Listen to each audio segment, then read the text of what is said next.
ارشد شریف کی والدہ نے سپریم کورٹ میں پٹیشن دائر کر دی۔ حامد میر اور مریم نواز کو کون قتل کرنا چاہتا تھا؟ تخریب کاری کرنے والی عورتوں کو ان سے اچھا برتاؤ کیا جائے گا بلکہ ان کے ساتھ نرمی برتی جائے گی۔ استحکام پاکستان پارٹی کا قیام۔ بسم اللہ الرحمن الرحیم۔ میں ہوں ملک نعیم اور آپ دیکھ رہے ہیں 27 پاکستان۔ سب سے پہلے آتے ہیں استحکام پاکستان پارٹی کی طرف۔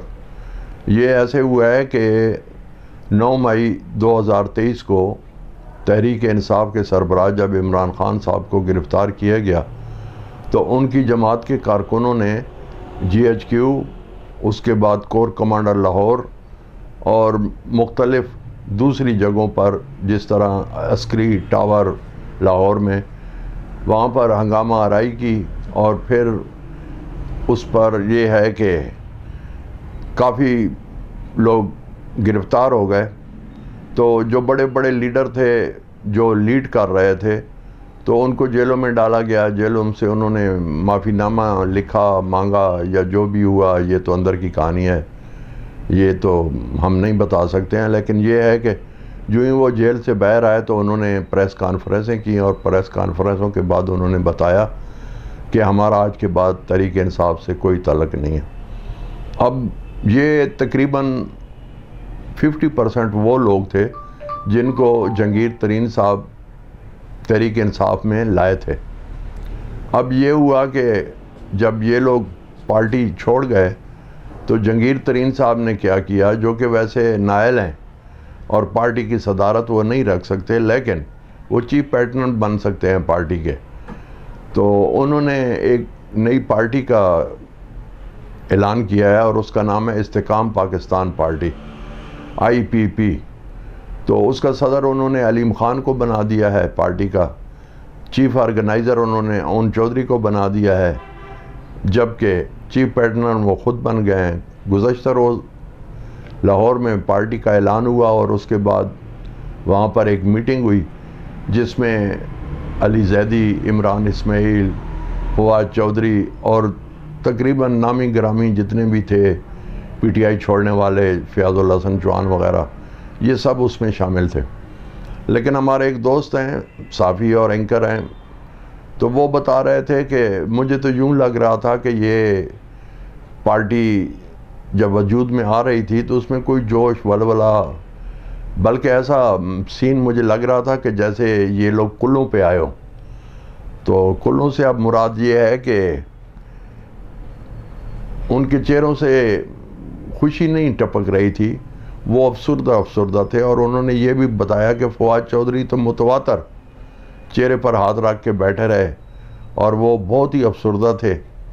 تو بارکیف یہ ہے کہ استحکام پاکستان پارٹی کا وجود قیام پذیر ہو گیا ہے، اور یہ ہے کہ اب دیکھیں یہ آنے والے الیکشنوں میں کوئی سیٹیں بھی لے سکیں گے، نہیں لے سکیں گے، لیکن یہ ہے کہ جہانگیر ترین نے جو PTI کے لوگ PTI کو چھوڑ چکے تھے ان کو ایک جگہ پر اکٹھا کر دیا ہے۔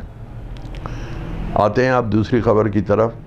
تو یہ پچھلے دنوں GHQ میں فارمیشن کمانڈر کا اجلاس ہوا۔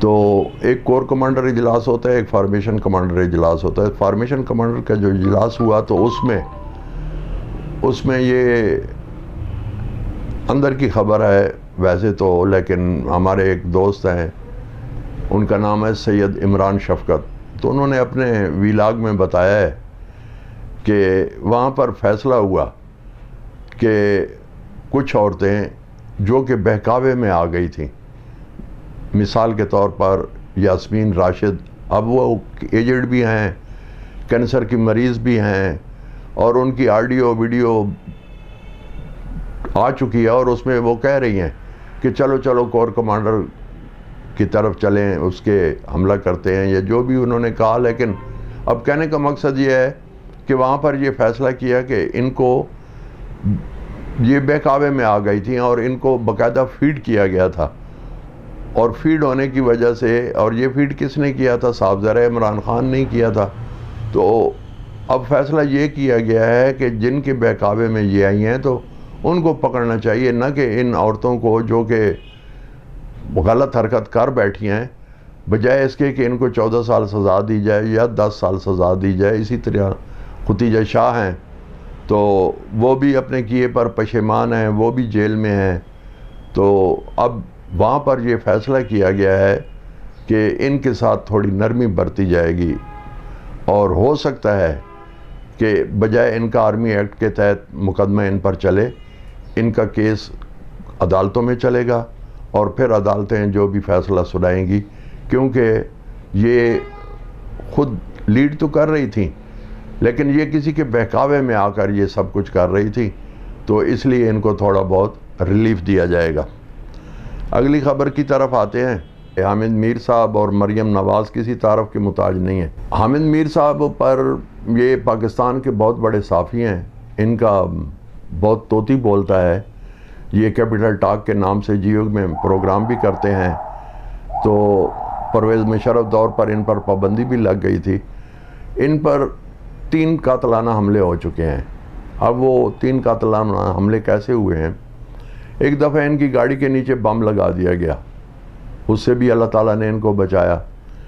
پھر ان کو گولیاں ماری گئی تھیں جب یہ کراچی سے ایئرپورٹ سے نکلے تھے، تو ان پر گولیاں چلا دی گئیں. یہ زخمی ہو گئے تھے، کافی دن ہسپتال میں رہے، ان کا علاج ہوتا رہا. پھر اس کے بعد یہ ہے کہ یہ نماز کے لیے جب مسجد گئے تو وہاں ایک شخص نے ان کو بتایا کہ ایک کیمیکل ہے، اس کا نام ہے اینتھراکس. تو وہ اینتھراکس پاؤڈر اگر آپ کسی کے جوتوں میں ڈال دیں تو اس سے یہ ہوتا ہے کہ جب آپ جوتے پہنتے ہیں تو جسم کے ساتھ وہ پاؤڈر ٹچ ہوتا ہے، اس سے یقینی موت واقع ہو جاتی ہے. تو وہ شخص جس نے یہ پاؤڈر ان کے جوتوں میں ڈالنا تھا، مسجد کے باہر انہوں نے جوتے اتارے تھے، نماز پڑھنے کے لیے اندر گئے تھے، تو وہ افغانی تھا. اور وہ اس ٹائم افغانستان میں امریکہ نکل رہا تھا، اس کو شکست ہو چکی تھی اور وہاں پر طالبان آ چکے تھے. تو وہ طالبان کا آدمی تھا. تو اس نے حامد میر صاحب کو بتایا کہ حامد میر صاحب اللہ کا شکر ہے کہ آپ بچ گئے ہیں. انہوں نے کہا کیسے بچ گئے ہوں بھائی؟ انہوں نے کہا کہ میری ڈیوٹی لگائی گئی تھی کہ میں آپ کے جوتوں میں پاؤڈر ڈالوں اور اس پاؤڈر سے آپ کی موت واقع ہو جاتی. مجھ پر بہت پریشر تھا، مجھ پر بہت دباؤ تھا، اور میں بہت دنوں سے آپ کا پیچھا کر رہا تھا. مجھے آپ موقع نہیں دے رہے تھے.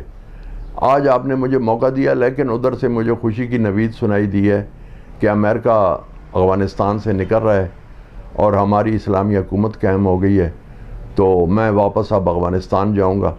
تو میں چونکہ آپ کا شہدائی ہوں، آپ کا فین ہوں، آپ ایک اچھے انسان ہیں، تو میں اب یہ ہے کہ آپ کے جوتوں میں وہ پاؤڈر نہیں ڈالوں گا، اینتھراکس جس کو بولتے ہیں اور جس سے موت واقع ہوتی ہے. تو یہ ہے کہ آپ مجھے معاف کر دینا. تو حامد میر صاحب بتاتے ہیں کہ اللہ تعالیٰ نے چونکہ مجھے نئی زندگی دینی تھی، تو اس طریقے سے اس شخص نے میرے جوتوں میں وہ پاؤڈر نہیں ڈالا جس سے میری موت واقع ہوتی. تو یہ اب اسی طرح مریم نواز پہ بھی ایک دفعہ ان کو بھی زہر دینے کی کوشش کی گئی. یہ تمام باتیں کرنے کا مطلب یہ ہے کہ یہ سب کچھ کون کر رہا تھا؟ یہ ایک ہی شخص کر رہا تھا، اور وہ شخص آرمی سے اس کا تعلق تھا. وہ ریٹائرڈ ہو چکا ہے اور وہ بہت ہی طاقتور تھا. سب کو پتہ ہے اس کا نام کیا ہے. آج کل وہ ریٹائرمنٹ کی زندگی گزار رہا ہے، بلکہ وہ آپ یوں کہہ سکتے ہیں کہ انڈر آبزرویشن بھی ہے، اور ہو سکتا ہے کہ اس پر تحقیقات بھی ہو رہی ہوں. جب وہ ISI کا چیف تھا تو اس کے متعلق بہت مشہور تھا کہ وہ عمران خان کے ساتھ مل کر اس نے بہت سے ایسے کام کیے جو کہ اس کو نہیں کرنے چاہیے تھے، لیکن اس نے کیے. تو اب یہ ہے کہ حامد میر کو بھی اور مریم نواز کو بھی اللہ تعالیٰ نے نئی زندگی دی، اور اس کے ہاتھ سے اللہ نے ان کو بچا لیا. یہ ارشد شریف ہمارے صحافی بھائی تھے، یہ بہت ہی نامور تھے اور کئی ٹی وی چینلوں میں یہ کام کر چکے تھے. تو کچھ عرصہ پہلے ان کی کینیا میں وفات ہو گئی. جب ان کی کینیا میں وفات ہو گئی تو ہوا یہ کہ انہوں نے کچھ حکومت کے خلاف بولا تھا. اس وقت باجوہ صاحب آرمی چیف تھے. تو پھر یہ ہوا کہ ان کو ڈرایا گیا، دھمکایا گیا یا جو بھی ہوا، تو یہ چلے گئے پشاور. پشاور سے ان کو بھیج دیا گیا دبئی. دبئی سے جو ARY کے مالک ہیں سلیمان اقبال، انہوں نے کہا کہ میرا فارم ہاؤس ہے کینیا میں، تو آپ وہاں پر جا کر پناہ لیں. تو یہ کینیا چلے گئے. کینیا میں یہ قتل ہو گئے. اب ارشد شریف کی والدہ نے، ہائی کورٹ کے جج تھے شوکت صدیقی صاحب، اور یہ شوکت صدیقی صاحب وہ تھے جن کو جبراً ریٹائر کیا گیا تھا، اور انہوں نے کہا تھا کہ مجھے جنرل فیض حمید نے کہا تھا کہ ہم نے عمران خان کو لانا ہے تو آپ نے عمران خان کے متعلق کوئی فیصلہ نہیں سنانا. یہ انہوں نے آن دی ریکارڈ باتیں کی ہیں، اور انہوں نے ہر فورم پر یہ باتیں کی ہیں کہ ہر فورم پر یہ باتیں عوام کو بھی بتائی ہیں کہ جی جنرل فیض حمید کا مجھ پر بہت دباؤ تھا. تو یہ شوکت صدیقی صاحب ارشد شریف کی والدہ کی طرف سے وکیل ہیں، جو کہ جسٹس تھے ہائی کورٹ کے. آج کل وہ وکالت کر رہے ہیں. تو ان کی والدہ نے ان کے ذریعے جو پٹیشن دائر کی ہے سپریم کورٹ میں، تو اس میں انہوں نے کہا ہے کہ پہلی بات تو یہ ہے کہ JIT جو بیٹھی تھی، اور اس JIT میں ISI بھی تھے، دوسرے ادارے بھی تھے، پولیس بھی تھی، تو جو تفتیش ہوئی ہے اس کی مجھے ایک تو کاپی فراہم کی جائے. اور دوسری بات یہ ہے کہ عمران خان صاحب نے اکثر دعویٰ کیا ہے کہ مجھے پتہ ہے کہ ارشد شریف کا کون قاتل ہے. پھر اس کے بعد فیصل ووڈا نے یہ ٹی وی پر آ کر بتایا ہے کہ مجھے پتہ ہے کہ ارشد شریف کا قاتل کون ہے. اس کے بعد مراد سعید نے کہا ہے کہ میرے پاس ارشد شریف کا لیپ ٹاپ ہے، اور جس دن وہ قتل ہوئے اس سے بھی کچھ تھوڑی دیر پہلے میری ان سے گفتگو ہوئی ہے. تو اب ارشد شریف کی والدہ نے وہ جو پٹیشن دائر کی ہے سپریم کورٹ میں، اس میں انہوں نے کہا ہے کہ فاضل عدالت سے کہ آپ ایسا کریں کہ عمران خان کو بطور گواہ بلائیں، ان سے تفتیش کریں کہ ان کو کیسے پتہ ہے کہ ارشد شریف کو کس نے قتل کیا. اگر پتہ ہے ان کو تو وہ بتائیں، کیونکہ ہمیں تو آج تک نہیں پتہ چلا کہ ان کو کس نے قتل کیا ہے. اس کے بعد فیصل ووڈا کو بھی بلائیں، مراد سعید کو بھی بلائیں، اور اس کے بعد سلیمان اقبال جو کہ ARY کے مالک ہیں ان کو بھی بلائیں، اور ان سے پوچھیں کہ ارشد شریف کو کس نے قتل کیا ہے. تو اب یہ ہے کہ سپریم کورٹ میں پٹیشن دائر ہو چکی ہے، تو چند دنوں میں اب اس پر سماعت شروع ہو جائے گی.